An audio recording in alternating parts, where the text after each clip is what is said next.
두 번째 서비스는 채용 시장에서 기업이 인재를 구인할 때 도와주는 서비스였습니다. 채용 서비스를 해야겠다고 생각한 이유는 첫 창업을 하며 주변 중소기업들이 채용에 어려움을 겪고 있는 것을 많이 봤기 때문입니다. 채용을 도와주는 서비스는 많은데 중소기업의 채용은 여전히 어려웠습니다. 제가 주목한 부분은 정보의 비대칭성이었습니다. 수많은 구직자와 기업이 있는데 각 기업이 원하는 구직자에 대한 정보가 부족한 것이 문제라고 생각했습니다. 그래서 중국의 관시 문화를 활용해서 지인 추천 기반의 채용 서비스를 만들려고 했습니다. 첫 창업을 하며 중국 텐진에서 열린 데모데이에 참여할 기회가 있었습니다. 그때 중국은 인맥 중심의 채용 시스템인 관시 문화가 발달해 있다는 것을 알았습니다. 어쩌면 정부의 비대칭성 문제를 지인이라는 특수한 관계를 통해 해결할 수 있겠다고 생각했습니다. 그래서 첫 창업과 다르게 제일 먼저 했던 것이 시장, 고객의 특성과 니즈, 해결책, 경쟁사 등 사전조사를 꼼꼼히 했습니다. 그 과정에서 잠재 고객도 만나보고 경쟁사 제품을 사용해보며 처음 생각했던 서비스에서 계속 발전시켜 나갔습니다. 비즈니스 모델을 정립한 지 3개월이 지났을 때쯤 MVP를 만들어 봐야겠다고 생각했습니다. 초창업에서 시제품 제작에 실패해본 경험이 있던 만큼 고객이 원하지 않는 쓰레기는 만들지 말자고 생각했습니다. MVP는 최소한의 기능만 담은 제품을 의미합니다.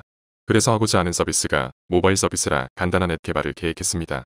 저는 기획을 담당하고 프런트와 백 개발을 해줄 동료를 구했습니다.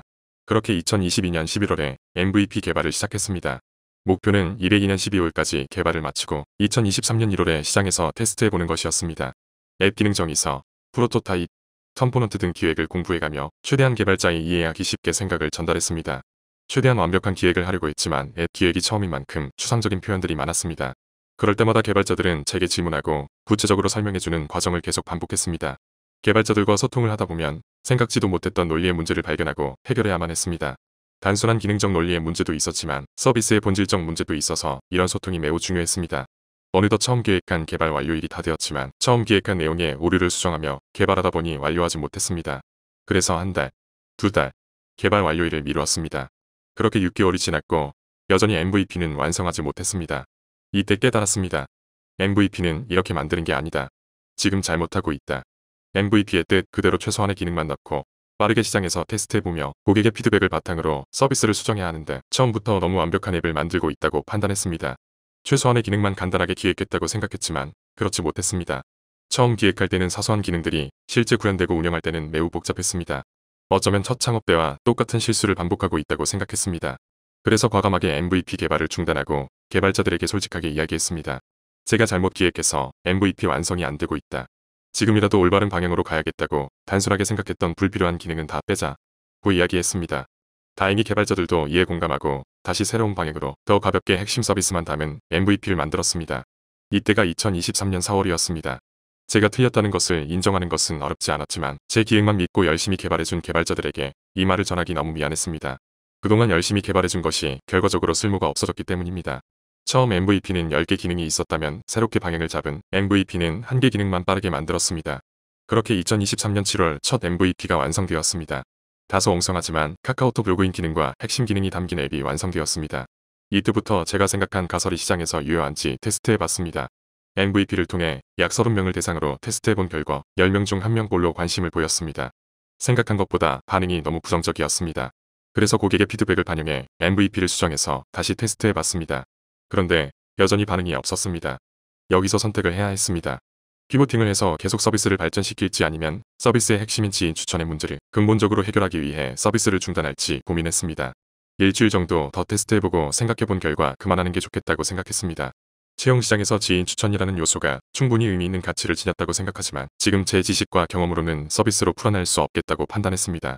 유의미한 성과 없이 이 서비스로 시간을 질질 끄는 것보다 초심으로 돌아가 다시 시작하는 게 시간을 절약하는 선택이라고 생각했습니다. 그래서 정말 아쉽지만 서비스를 중단했습니다.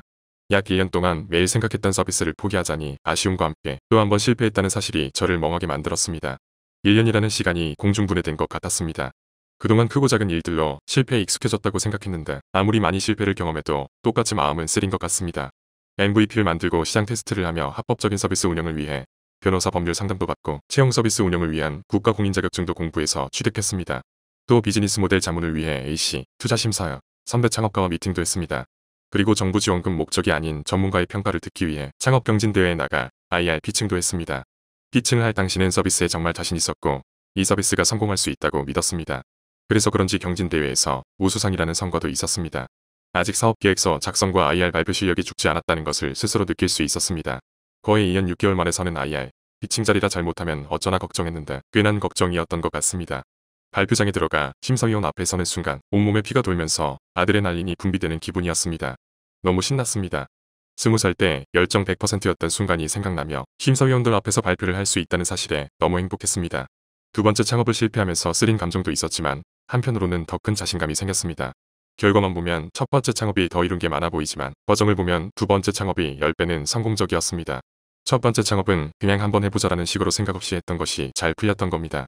하지만 두 번째 창업은 모든 과정에서 제가 가설을 세우고 테스트해보며 실패하는 과정에서 비교할 수 없을 정도의 다양한 깨달음을 얻었습니다. 똑같은 창업 실패지만 경험의 밀도는 비교할 수 없습니다. 스스로 처음보다 성장한 것이 느껴졌습니다. 어쩌면 한 번 더 창업하면 이전 창업들보다 훨씬 더 잘할 수 있지 않을까 믿어 의심치 않습니다. 머지않아 세 번째 창업을 할 것입니다. 두 번의 창업 실패로 이렇게 하면 실패한다는 것을 깨달았습니다. 다음 할 창업은 이전과 완전히 다른 방식으로 시작할 것입니다. 세 번째 창업 이렇게 시작할 겁니다. 다음 이야기가 궁금하시면 아래의 링크를 클릭해주세요.